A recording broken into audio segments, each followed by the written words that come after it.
السلام عليكم خاوتي. دائما نجيبكم من جديد. ديما راني جابد لاهي في خدمتي في فرنسا، لاهي مع التنبير والتبكار والحبوب الكحله، بصح دائما تجيني الاخبار الحصريه، نجيبو غير الحصري. اذا الخبر الحصري هو توقيف الكوميسار لحسن رئيس فرقه الجريمه المعلوماتيه بامن ولايه وهران بتهمه الابتزاز. لكن ابتزا هذه المره مش رجال الامان، ابتزا الفنانين. اول واحد ابتزو وقال له تعطيني 500 مليون سنتيم ولا ندم لك البوحباس، اللي هو مغني الراي محمد بن شنات، ربي يطلق سراحه، اللي كيما خلصوش وما ما بغاش يعطيه 500 مليون رشوه مع هذاك الاجون اللي داروا قندوز تاعو، هو اللي دمرو، اللي عنده الانابات القضائيه، فما بغاش يعطيه محمد بن شنات دراهم، فدفقوا لها قضيه ودمروه الى بوحباس وتمت ادانته ب 18 موا دو بريزون.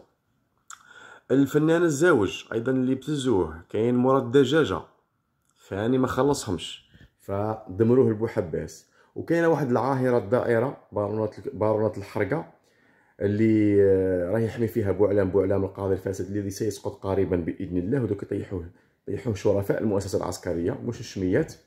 فالموردة شارلومانتي استدعوها في كشاهده في القضيه تاع السجن وتوقيف الكوميسار لحسن لحاكم الجريمه المعلوماتيه في امن ولايه وهران، لانه ابتزها وعطى 300 مليون سنتيم رشوه باش يحميها. هو اش كان يدير؟ كي كنت ننشر عليها وننشر على الفنانين، كاين واحد الصفحات كانوا ينشروا على الفنانين اللي فتحوهم، هما هذا الكوميسار والعون اللي معاه كانوا يروحوا يستغلوا الفرصه، يقول لهم الفنانين عطونا الدراهم ولا نديروا لكم الدايداي، ندمروا لكم بوحباس وندمروا وبنعطيه يقعد غير يهضر عليكم، دوك ندمروا لكم الحبس. فانا نهضر ونفضح، والكوميسار سي بن الحسن يروح من مورايا يدي يعمر الشكاره، فقلبوه الصحاح ودمروه الى بوحباس. عندها 5 جور 5 ولا 6 جور ملي دمروه لبوحباس. والضحيه التالي تاعو اللي هو كيما كومبري محمد خاساني، اللي عندهم فيديوهات. هذا البرادر تاع هذا الكوميسار عون كان عنده فيديوهات تاع هاشتكنا وباشتكنا محمد خاساني. على بالكم بلي خاساني غير متزوج وعنده بنت، بصح راكم عارفين. المهم الله يسهل عليك، انا ما تبغي رجال ولا تبغي نساء ولا انا ما يهمنيش. كما قال لك اللي عطاه لا يفكه سمعتوني. فابتزوه قالوا له تعطينا 800 مليون سنتيم، وحرشوا عليه الصفحات. عندهم عصابه هذو، حرشوا عليه الصفحات في القضيه تاع مين راح يرقص مع هذاك المغني ولا الفنان المغربي اللي جابه يرقص، وضعوا عليه الضجه وتهجموا على محمد خاساني. فالكوميسار اختار من الفرصه باش يلفق القضيه لمحمد خاساني دمره بوحباس، راح قال له اعطينا 800 مليون سنتيم 800 مليون سنتيم قريب مليار. فمحمد خاساني اللي هو عنده علاقه وطيده جدا، علاقه هشتكنا وباشتكنا بمحافظ مهرجان وهران السينمائي الدولي العباسي، الذي لا يشرف بعباس بوق الدوله العميقه، اللي هو كان شيات عند الدياراس وكان ضد القايد صالح، ولعب هذا كان في الحراك ولعبها لنا حاجه كبيره.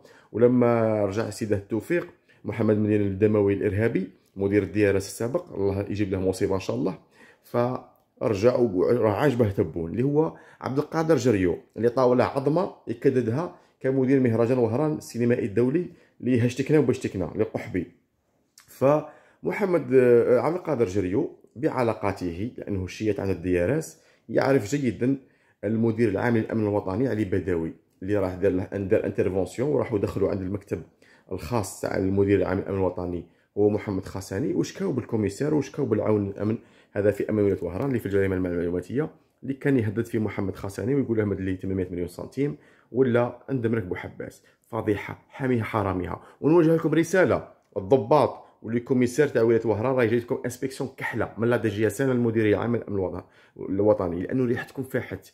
اي قضيه يجبدوها يحكموا حرقه يسيبوكم تبتزوا ودوا الدراهم الحراكه، قدموا تروحوا ديروا البيركيزيسيون، تدوا الذهب وتدوا الحبوب الكحله، وديجا وقفوا الكوميسار شوقي وحاولوا على التحقيق، مع انه فيه شبهات كبيره انه بارئ وريحتكم فاحت. فوجدوا رواحكم، غادي تكون هناك محاسبه من برغوثي وهود كاع الامن تاع ضباط. نقول لكم انتم اللي تخدموا في لابوليس كاع كلاب ولاد الكلاب، ما كاينش قليل اللي فيكم ولد عائله اللي يخدموا في الديارات كاع كلابنا كلاب، اللي ما كاينش واحد في الديارات يقول لي انا ولد فاميله، الا قله قليله.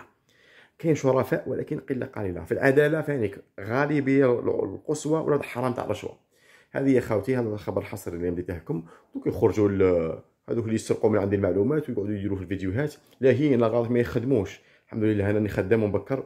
هذا الفيديو درته باني طافي بالنعاس، نروح نرقد باش غدوه مبكر نخدم على روحي.